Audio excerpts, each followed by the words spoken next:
going on with crypto right now?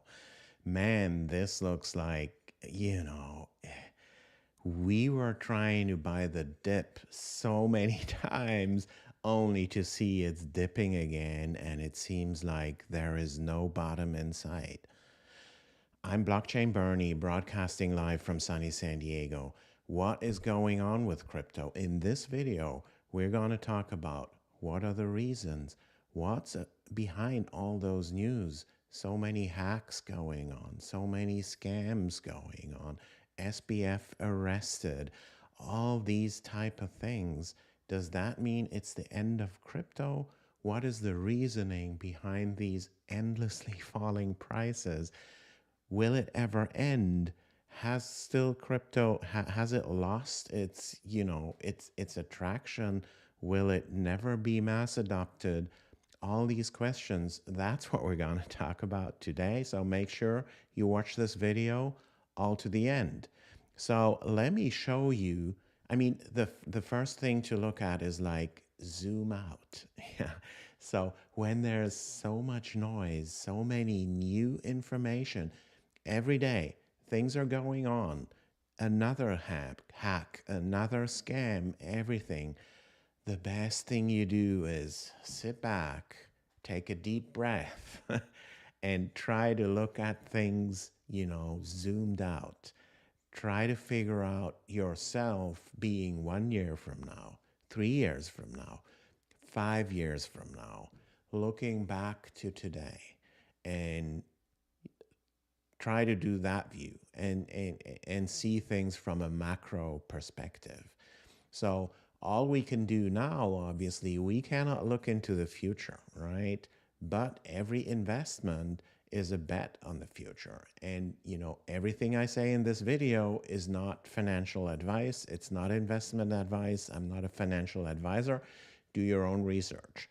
But, all we can see right now is the past.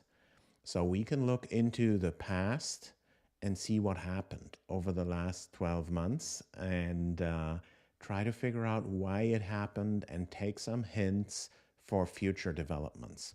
So let me show you our trading view here. So what I have up here is the Sol USD chart. Let's do it for 1 year. It looks like this. So with every chart, I have it on logarithmic. So that's a really important tip. Don't look at long-term charts ever in a non-logarithmic view like this one, because simply all growth over time only makes sense in a logarithmic view. You don't really care if the price of a single coin or a single stock has increased $10 or $100. It depends on from where, right? It's only about the percentage, right? And the same, by the way, goes with money supply, increases in money supply over time, stock prices over time, token coin prices over time. If you don't do that, if you go the standard non-logarithmic view, it seems like everything happened recently, right? Because if anything grows, even if it's like 2% over time, it looks like most of what we have right now just came up in the last 12 months. And that doesn't help anyone. So you'd have to look at each and every long-term chart in a logarithmic view. I don't even know why they even offer the other view, because it doesn't help and it doesn't give you any insights. So it has to be the logarithmic one. So if we look at the 1 year chart, this was horrible for Solana. Solana is my favorite layer one blockchain, smart contract blockchain. The ones who know me know that fact about me. Also, I'm the founder and CEO of Bitoku Labs, so full disclosure, see bitoku.io, link in the description. It's a storage layer for Solana and later other L1s. Okay, so Solana took a hit, right? So the all-time high was here about 260 or something. And, right now, as we speak, we're at 1227, right? So that's a 95% drop. And we saw, several huge hits here, and we saw this huge hit here, and you see that in the logarithmic one, right? So that's about, it fell about 2/3 in a few days with the FTX collapse. So now let's see if is that a crypto specific thing. Let's look at BTC, and actually, as you can see, let's do the 1 year chart also. In logarithmic, it looks relatively similar. Even Bitcoin took a hit here with the FTX collapse, right? Not as tough as Solana, but still, and you see all those drops here. So it's relatively similar. If you look at other L1s, the most famous, obviously, Ethereum, you look at a 1 year chart, it looks quite similar. So if you look at the NASDAQ here, this is, by the way, the all-time NASDAQ. It starts in, or this is the 5 year. Let's do the 1 year for now. And if we do the 1 year, it's it's a little bit different, right? It doesn't have the big dip here in early November. But if you look at all the other development, it is quite similar, and it went from a high here of 16.5 something, right? It went down to at the bottom of 10,000. So it's not as pronounced, obviously, as we saw it with crypto, but tech stocks took a crazy hit as well. So what does that all mean? It just means that um, that through the interest rate hikes that we have right now, and the Fed and interest rates, they just drive markets these days. We'd have to be 100% aware of that. And obviously, several companies, several tokens, several cryptos have their problems that contribute to their declines, to their price declines. Some of them more, some of them less. And we saw with Solana, it was more than maybe Ethereum or anything. But the majority of these markets movements is just interest rates. And think about if that continues with the interest rates, and at someday we might get like 10% interest, risk free from the Fed, right? You can invest into treasury bills, and it's basically risk free. And if you get like 10% for that one day, and stocks will give you a return of 10% also, but with way higher risk. And cryptos might give you that return also, but also with way higher risk compared to treasury bills. Then everyone will just buy treasury bills, right? Why would you buy crypto, or why would you buy a stock? And that's what's driving most of the markets, right? It's retail investors is only part of the story. They are a big and important part of the story, but also a very powerful part of the story is obviously Wall Street, institutional investors, wealth managers who have customers, right? And they literally lose their job when their clients see things decline and decline and decline, right? So they have to think short term just because their customers, like high net worth individuals, they are their customers, and they look short term. They don't want to see their value decline. So these wealth managers have to shift into other assets that don't decline as much and give them a good return. So interest rates is really the most important thing that drives markets. And will it be like that forever? I mean, we're in a phase where inflation has flared up after decades of low inflation. I'm at an age where I remember walking through downtown in the 70s, and at each and every bank I saw like, hey, savings account, 7.5% interest. I remember these days, right? But then after that, interest rates knew only one direction, and that was down, right? And in Europe, we've seen, negative interest rates. Banks were actually charging you to keep money in their accounts. So now it's going up again. Prices have been going up again. But, you know, we're seeing lots of signs of easing inflation. And the Fed has slowed the rise of interest rates already from, 75 basis points a few times. Now the last one was only 50 basis points. We see signs of a possible recession looming in the horizon. We see inventories of companies piling up. We see so many signs that, inflation is easing.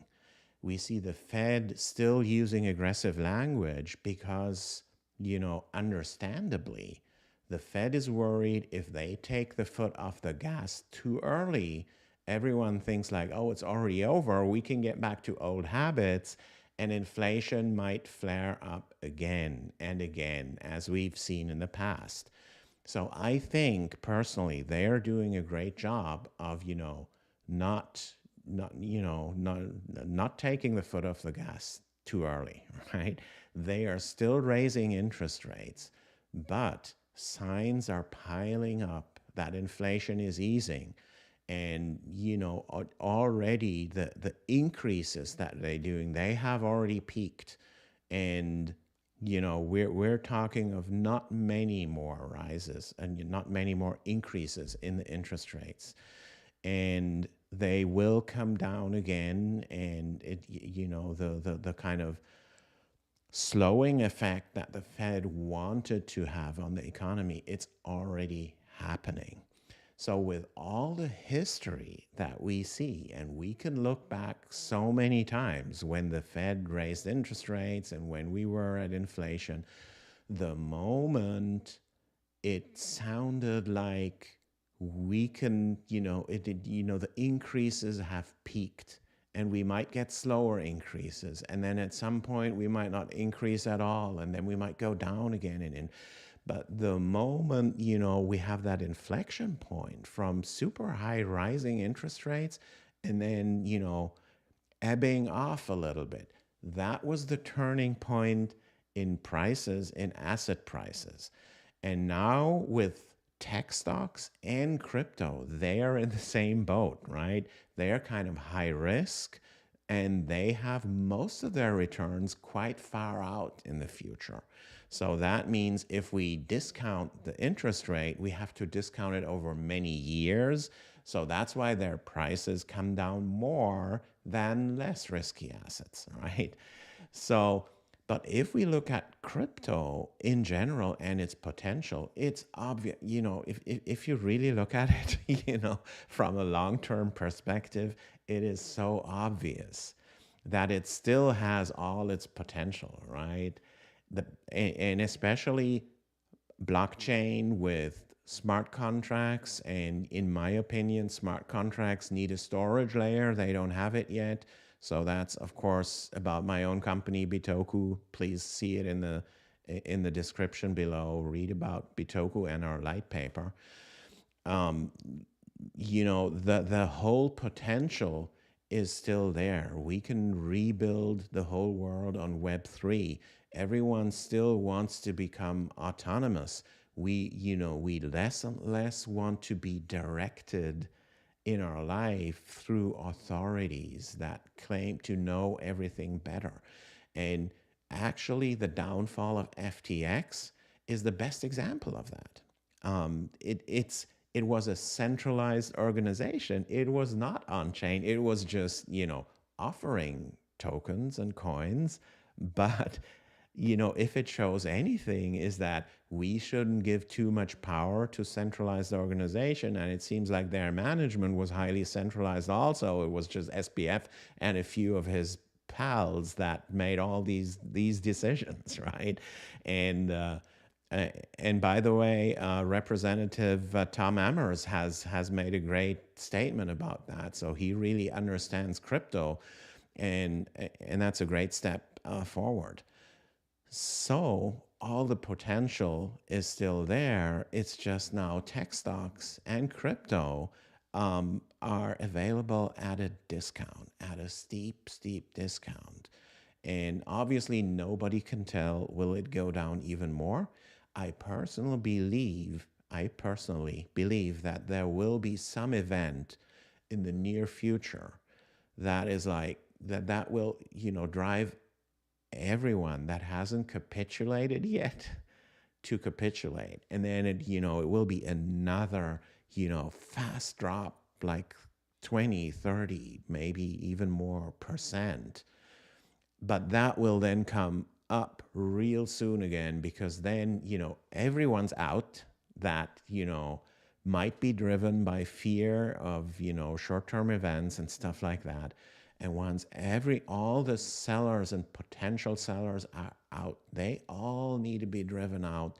And I feel 97, 98% of the ones that might want to sell at some point in time are already out.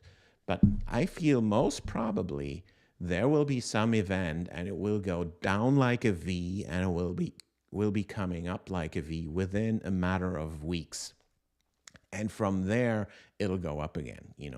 I witnessed the 2000 tech a downturn, and so many other things. And it's if you look at the stats and the charts, it's always like that. There is one event that's like boom, right? And then everyone's capitulating. And we're almost there. Solana went down 95%. Bitcoin went down 75%. It's usually going down like 80% or so. So there might be another quick drop, very quick, and coming up again. And from there, we have the inflection point, and it's going up again. And let me just show a very long-term view. Of course, of crypto, we don't have the really long-term views, but with the NASDAQ, I can just click on all here. And this is the NASDAQ from 1986, right? So if you look at that, there is an upward trend that is unstoppable, right? It's the same with crypto. We just can't look at it so long term, with such a long term view as we have for the Nasdaq here, for tech stocks. And this was a huge dip here, and that's the logarithmic view again, right? So this was the 2000 drop. This was the 2008, which didn't hit tech as much as it did some others, or and we see a big dip here. We see this trend here still intact, and of course, nobody knows. Will it go even more down or stuff like that? But from a long-term view, I think it's clear innovation is the best thing to increase your capital, because that's where the growth is. And if you want to grow your balance in your investment accounts, you better invest in growth stocks, right? Because otherwise, it's so simple, right? And if you're more into short-term stuff and you want to, move around from A to B to try to time the market, be welcome to do that. I'm not that great at it. It seems like it will be more of a full-time job in trading, and it also seems like most people lose out of it. Some people lose out doing things like that. Some might be great at it. I'm not, so I'll stay in the long-term view, and I'll definitely believe in tech stocks, and I believe in crypto, and especially I believe in Solana. I'm deeply involved in the Solana community. Everything's still intact there, and all the issues that they have are basically temporary. Long term, what counts is, are layer one smart contract blockchains, will they play a big part in the world 5 years from now, 10 years from now? The answer is so obvious. Everyone who says no, I'm not sure, right? It doesn't understand it, right? The answer is so simple, and all the problems are temporary. Hacks happen all the time, whether in traditional finance or in crypto. And every hack makes us stronger, and we figure out how to prevent it in the future. And yeah, and Solana is still the fastest layer one. I still think they're gonna be among the most adopted 5 years, 10 years from now, just because they scale the best. They have a great community. They have a great technology. So that's how I see things. So, the question, buy the dip, or, is it a buying opportunity, or is it the end of crypto? My answer has become clear in this video, but still, I cannot guarantee it's not going to go down more, and nobody knows that. But what I know is when there is, a return to an upswing, driven by interest rates, right? Tech and crypto behaves very similar to tech. They are earlier to go up again compared to non-growth, so-called value stocks, right? So we will see, and this time will be no exception. It's going to be exactly the same, because not because history repeats itself all the time, but just because it makes so much sense, right? They went down more, they went down earlier when it was looming that interest rates might be rising. But then now it's looming that interest rates might be rising not as fast anymore, and they might even be going down at some time. Then also tech stocks, crypto will be among the firsts to go up again, until it trickles through to other stocks and to value stocks. Thank you so much for watching. Please like this video, subscribe to my channel, check out bitoku.io.